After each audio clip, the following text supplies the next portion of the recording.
சென்னை புறநகரில் கூடுவாஞ்சேரி பகுதிகளில் கடும் பனிப்பொழிவு நிலவுகிறது. எதிரில் வரக்கூடிய வாகனங்கள் தெரியாத அளவுக்கு பனிமூட்டம் உள்ளதால் செங்கல்பட்டிலிருந்து கடற்கரை மார்க்கமாக செல்லும் அனைத்து ரயில்களும் தாமதமாக வருகின்றன.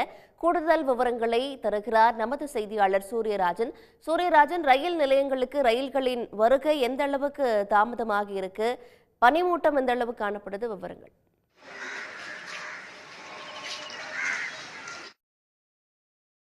பனிமூட்டம் என்பது அதிகமாக காணப்படும். ஆனால் வழக்கத்துக்கு மாறாக மார்கழி மாதம் முடிந்து தை மாதம் பிறந்தும் கூட இந்த பனிமூட்டம் என்பது சற்றும் குறையாமலே காணப்படுகிறது. அதாவது ஊட்டி கொடைக்கானலுக்கு நகராக இந்த சென்னை மற்றும் இல்லாமல் சென்னை புறநகர் பகுதியும் கூட பனிமூட்டம் என்பது அதிகமாக தான் காணப்படுகிறது. இதன் காரணமாக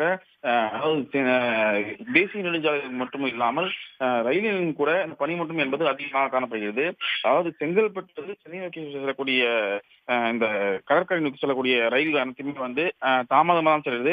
கூடுவாஞ்சேரி பகுதியை பொறுத்தவரை இந்த ரயில் நிலையம் முழுவதுமாகவே பனிமூட்டத்தால் முற்றிலும் சூழ்ந்தப்பட்டது காரணமாக செங்கல்பட்டிலிருந்து சென்னை நோக்கி செல்லக்கூடிய இந்த மின்சார ரயிலும் சரி, அதே போல சென்னையிலிருந்து செங்கல்பட்டு வரக்கூடிய அனைத்து ரயிலும் சரி தாமதமாக வருகின்றது.